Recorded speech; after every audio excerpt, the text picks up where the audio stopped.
नमस्कार, मैं विनोद कुमार शर्मा धर्मवाणी में आपका स्वागत करता हूं, आपका अभिनंदन करता हूं।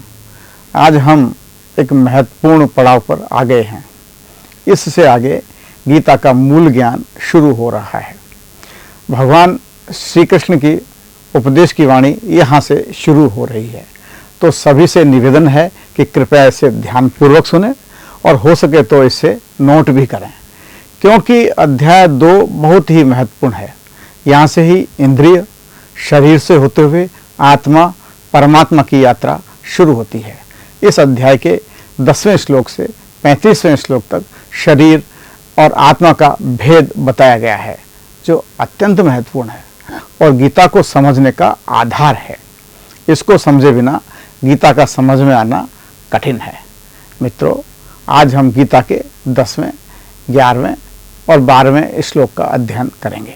10वां श्लोक इस प्रकार है।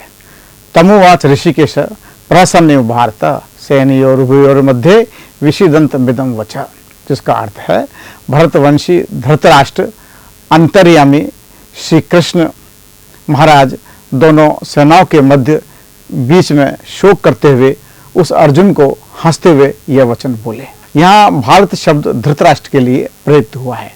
भारत इसलिए कहा गया कि धृतराष्ट्र के एक पूर्वज का नाम भरत था, जिसके नाम पर इस कुल का नाम भरत वंश पड़ा और उसके भरत वंशज भारत कहलाए। इनका लंबे समय तक राज्य रहने के कारण हमारा संपूर्ण देश भारत वर्ष कहलाने लगा। और मित्रों, यह थी हमारे भारत और उसके निवासी भारतीयों की कहानी। यहाँ भगवान ने विषाद करते हुए अर्जुन को प्रहसन्यु यानी कि हंसते हुए वचन कहे। भगवान श्री कृष्ण की यह विशेषता थी कि वे अति विषम परिस्थितियों में भी अपने शत्रुओं, अपने मित्रों के मध्य हंसते हुए ही बात करते थे। मित्र उनकी हंसी का रहस्य नहीं समझ पाते थे, इसी तरह उनके शत्रु भी इस हंसी का रहस्य नहीं समझ पाते थे, जिस कारण वे हमेशा ही श्री कृष्ण से भयभीत रहा करते थे। यहाँ हंसकर कहने का रहस्य अगले 2 श्लोकों में आएगा, क्योंकि अर्जुन विद्वानों की सी बातें तो कर रहा है, लेकिन विद्वता की बात नहीं कर रहा।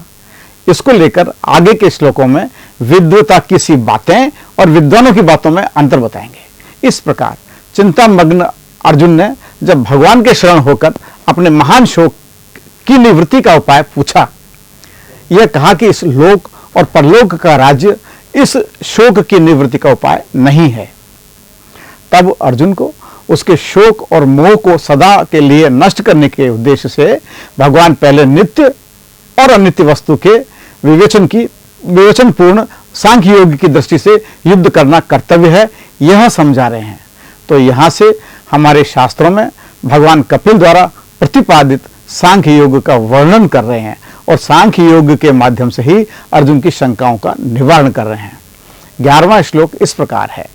अशोचान्य अन्वशोचस्तम प्रज्ञावादंश भाष्य से गतासून च नानुशोचंती पंडिता, जिसका अर्थ है कि भगवान बोले, हे अर्जुन, तू न शोक करने वाले योग्य मनुष्यों के लिए शोक करता है और पंडितों का से वचन कहता है, परंतु जिनके प्राण चले गए हैं उनके लिए और जिनके प्राण नहीं गए हैं उनके लिए भी पंडित शोक नहीं करते।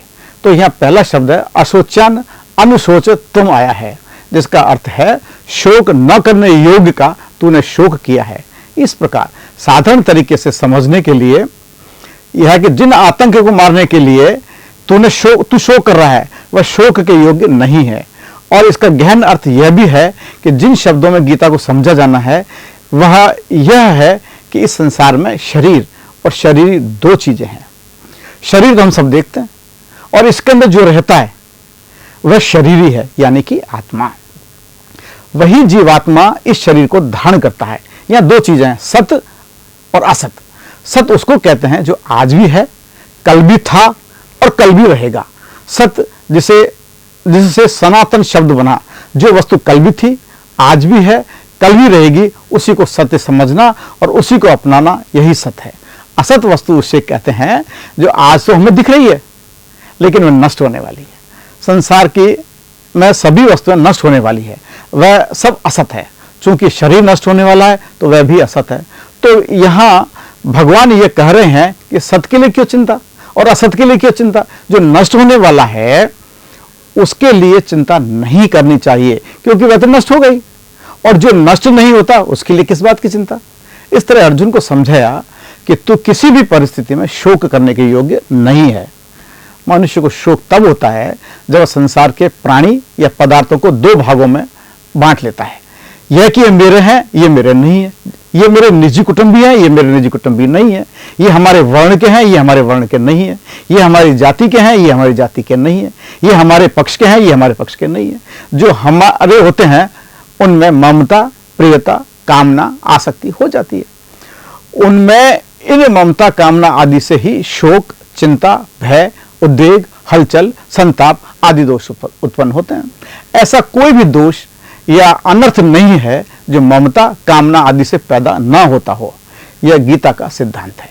किसी इच्छित वस्तु को प्राप्त करने की चिंता रहती है, यदि वे प्राप्त हो गई तो उसे खोने पर शोक होता है। यही मोह और शोक है। यहां नानु शोचंती पंडिता का अर्थ है सत्य और असत विवेकवती बुद्धि का नाम पंडा है। यह पंडा जिसकी विकसित हो गई, अर्थात जिसको सत्य और असत का स्पष्टतः विवेक हो गया, वे पंडित हैं। ऐसे में पंडित को सत्य असत को लेकर शोक नहीं होता, क्योंकि सच को सच मानने से भी शोक नहीं होता और असत को असत मानने से भी शोक नहीं होता। सत्य स्वयं स्वरूप है और बदलने वाला शरीर असत स्वरूप है।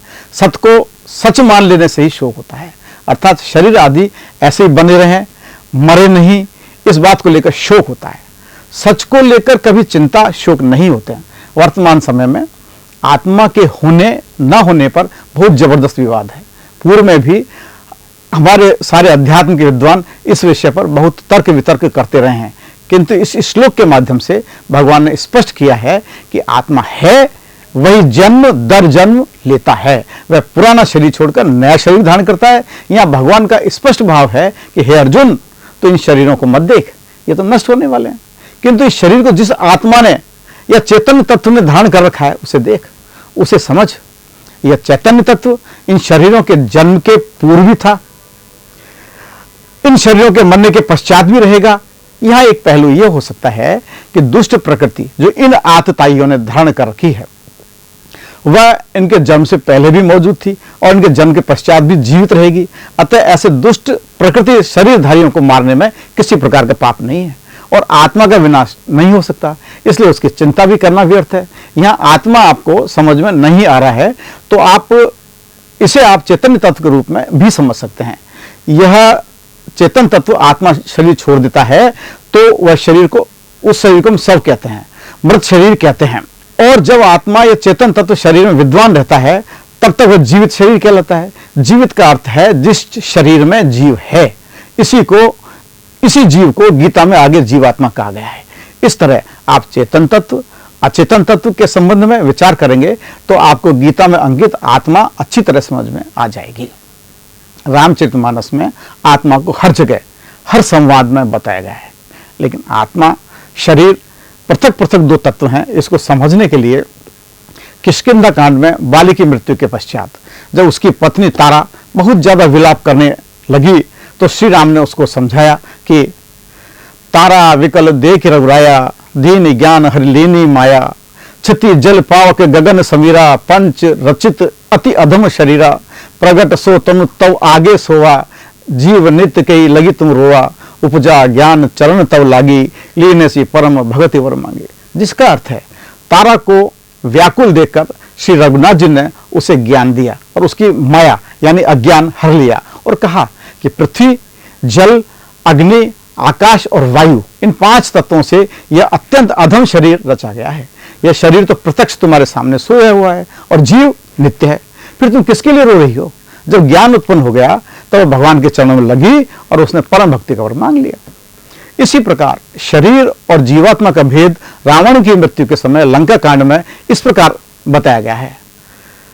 तब बलनाथ डोल नित धरनी, तेजहीन पावक शशि धरनी, शेष कमठ सही सकैन भारा, सो तनु भूमि परे भरी छारा, वरुण कुबेर सुरेश समीरा, रन सन मुख धरी काहुन धीरा, भुजबल जितेऊ काल जम साई, आज परे अनाथ की नाई, जगत विदित तुमरी प्रभुताई, सुत परिजन बल बरने न जाई, राम विमुख असहाल तुम्हारा, रहान को कुल रोव नहीं हारा, जिसका अर्थ है मंदोदरी कह रही है, हे नाथ, तुम्हारे बल से पृथ्वी सदा कांपती रहती थी, अग्नि, चंद्रमा, सूर्य तुम्हारे सामने तेजहीन थे, शेष और कच्छप भी तुम्हारा भार नहीं सहन कर सकते थे, वही तुम्हारा शरीर आज धूल में भरा हुआ पृथ्वी पर पड़ा है।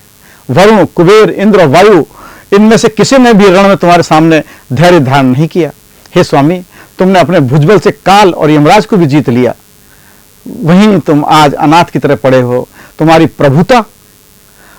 प्रभुता और जगत भर में प्रसिद्ध है। तुम्हारे पुत्रों और कुटुंबों के विमुख होने से तुम्हारी ऐसी का वर्णन नहीं किया जा सकता। श्री राम के विमुख होने से तुम्हारी ऐसी दुर्दशा हुई कि आज कुल में कोई भी रोने वाला नहीं रह गया है। इसी प्रकार जब हम कभी शमशान जाते हैं तो हमें कुछ देर के लिए क्षणिक ज्ञान पैदा होता है और सभी ये चर्चा करते हैं कि शरीर का क्या है, न जाने कब छोड़ दे, किंतु जब घर आते हैं तो भूल जाते हैं। शमशान ही वह जगह है जहां आत्मा या चैतन्य तत्व और मृत शरीर का भेद हम समझ पाते हैं। तो मित्रों, इस भेद को समझें, अपने कर्म किस तरह से करें जिससे हमारे मानव शरीर का कल्याण हो सके। तो पढ़िए गीता या रामचरितमानस। इनका संकलन मेरे द्वारा ईश्वरीय गुण नामक पुस्तक में किया गया है, जो अमेजन पर, फ्लिपकार्ट पर और ब्लू रोज पब्लिकेशंस नई दिल्ली की वेबसाइट पर ऑनलाइन उपलब्ध है, घर बैठे मंगवा सकते हैं। तो अगले श्लोकों में आत्मा की परिभाषा बताई गई है, जो बहुत ही महत्वपूर्ण है। तो देखते रहिए धर्मवाणी। यदि यह एपिसोड पसंद आया हो तो कृपया से लाइक करें, शेयर करें, सब्सक्राइब करें। धन्यवाद। याद रहे हमारा नारा, गीता मानस की वाणी घर घर पहुंचानी।